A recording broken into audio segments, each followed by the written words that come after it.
Magandang umaga po sa ating lahat, DJ Chacha, Manong Ted at sa ating mga tagapakinig at tagapanood. Yes, salamat po sa oras, Professor. Una munang tanong, kailan nga po bang susunod na rally natin? No, ito pinapaalala na naman po sa atin yung flood control scandal. Ngayon ay may mangyayari din pong clarificatory hearing sa confidential funds ni VP Sara. Kailan ang susunod na baha sa Luneta?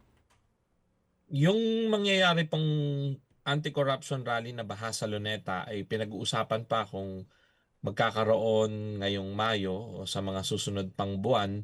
Pero ang sigurado ko po na lalahok kaming mula sa Taong Bayan Ayaw sa Magnanakaw at Abusado Network Alliance at Kilusang Bayan kontra Kurakot. Mag-iimbita rin kami sa May 1. Siyempre, ito ay tradisyonal na paggunita sa International Day of Labor.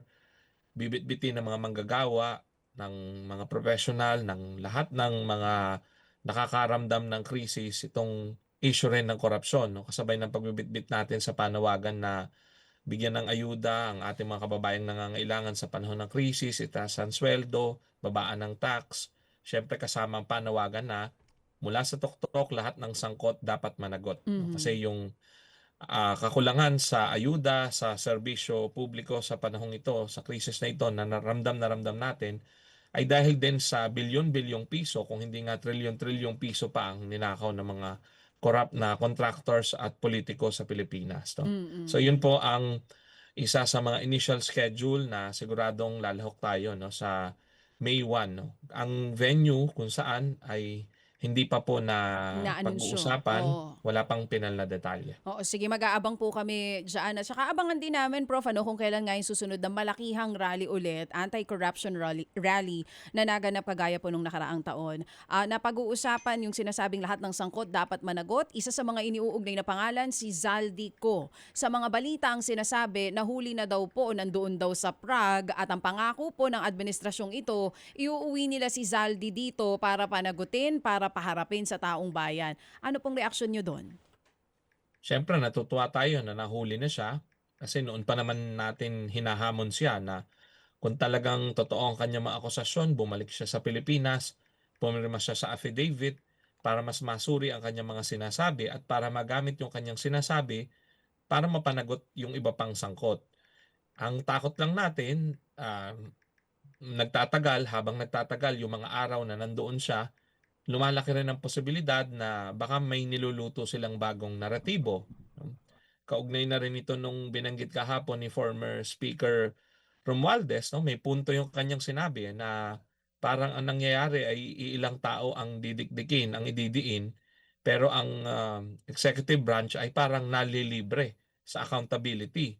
Samantalang kagaya ng sinabi ni Saldico, kagaya ng binanggit kahapon ni former Speaker Romualdez at kagaya ng matagal na nating alam, hindi naman makapaglalabas ng malaking pera ang mga contractors, ang mga politiko, ang DPWH kung hindi alam ng palasyo, kung hindi alam ng Malacanang, no? So ang panawagan talaga natin diyan nga ay kagaya ng dati, mula sa tuktok lahat ng sangkot dapat managot.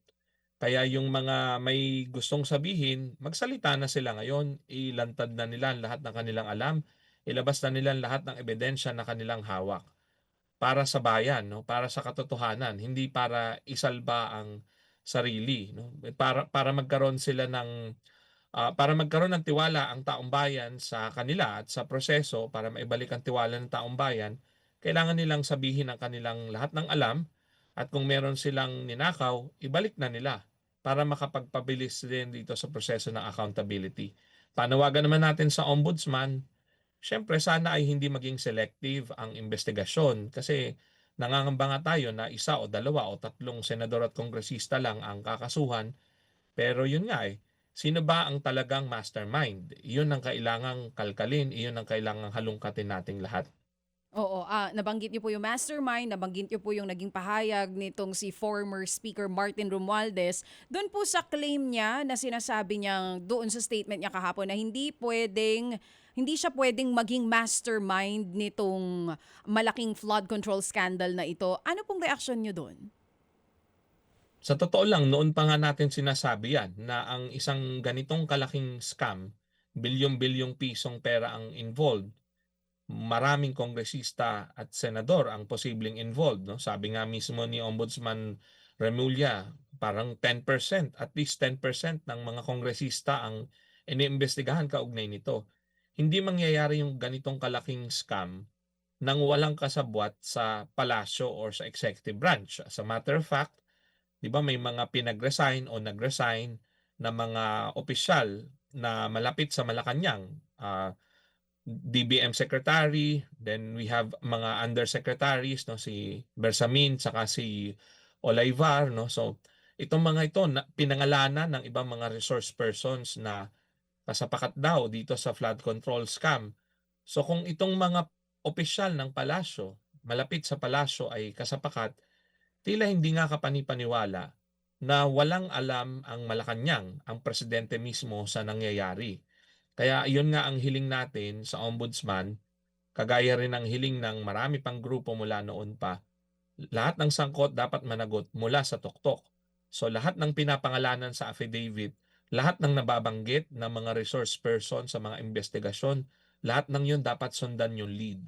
Kaya muli ang panawagan natin doon sa mga nagsasalita na ngayon, ilabas na nila ang kanilang mga affidavit, permahan nila, at ito ang magiging basis para mas mapalawak at mapalalim ang investigasyon. Oo, halos pareho po kayo ng panawagan ano ni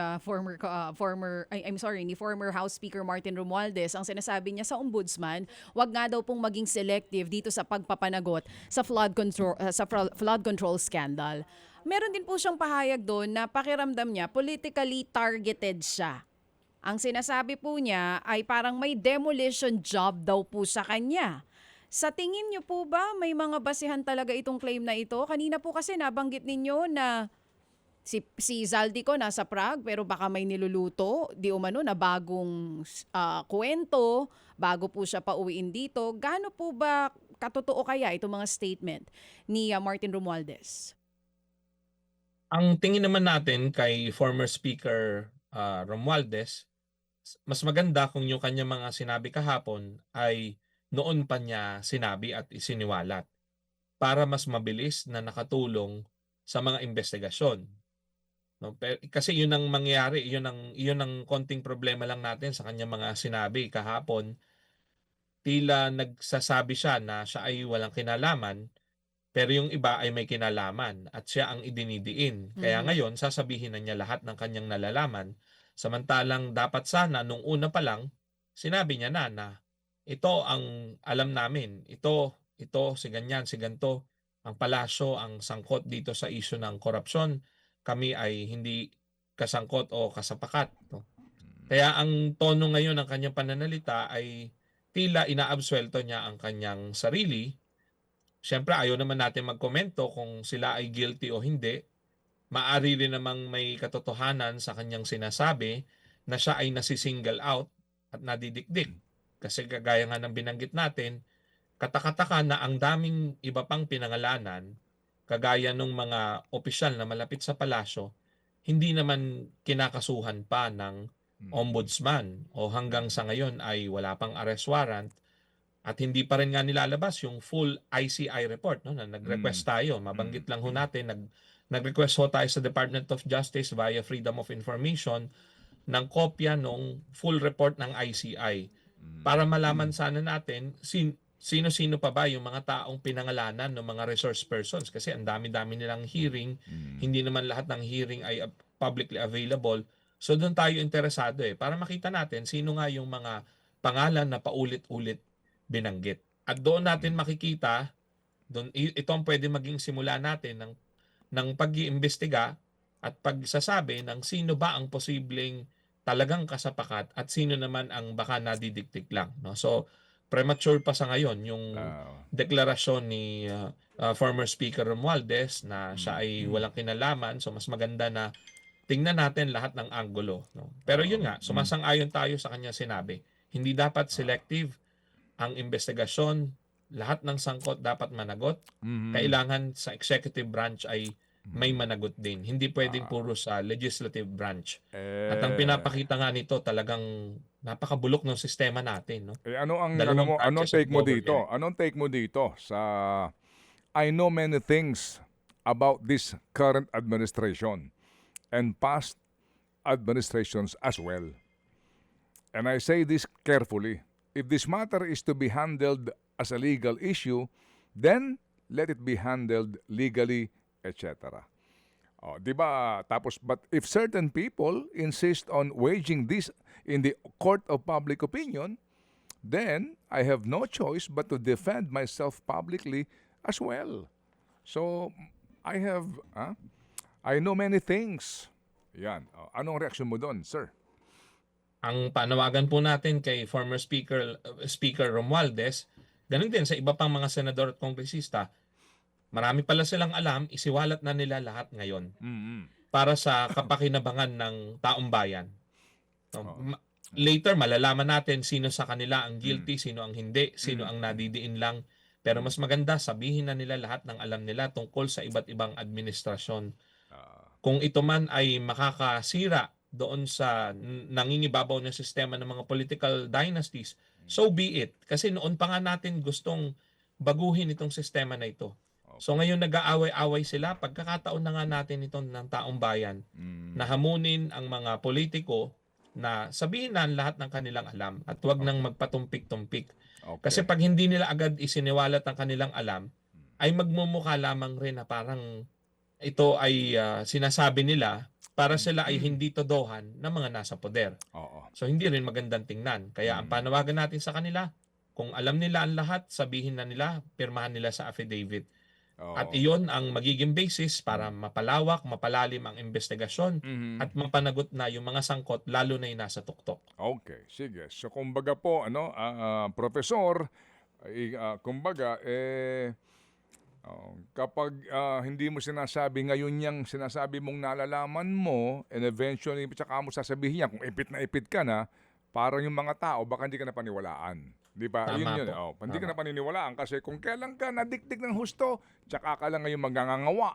Dati-rate, dapat noong mo pa sinabi yan, parang lalabas ngayon, mas madaling mapabulaanan yung sasabihin mo in the future sa panahon na siguro wala ka ng choice na kung talagang gusto mo ng katotohanan at gusto mo ng pananagutan at gusto mo o mahal mo ang bayan.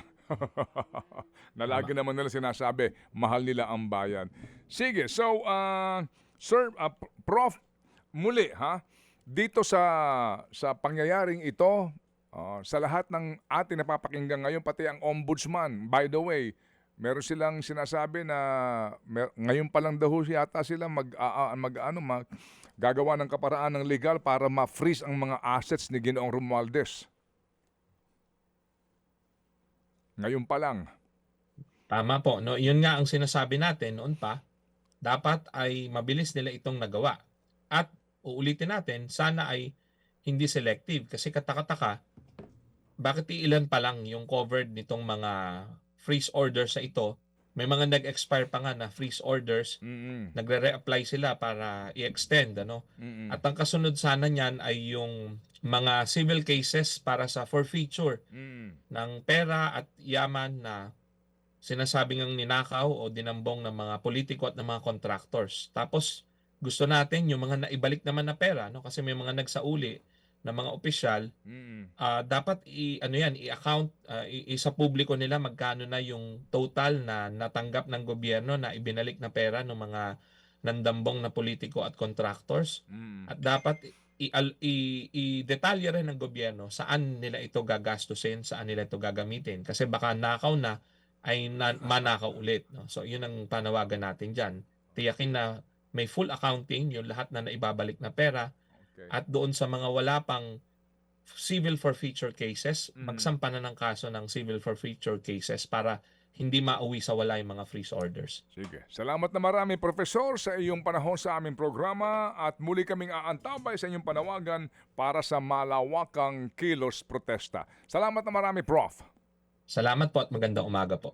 Mga kapatid, para sa iba pang mga balita at impormasyon, sundan niyo po kami sa X, Instagram, Facebook at syempre sa TikTok, True Network PH. Mag-subscribe din po kayo sa aming YouTube channel, True Network. May website din po tayo, truenetwork.ph At pwede nyo rin po kaming mapanood sa Channel 19 ng aming True FM TV. Lagi pa rin makinig sa radyo dito po sa 105.9 True FM dahil dito, laging true sa'yo, kapatid. Dito tayo sa totoo, tunay at tapat.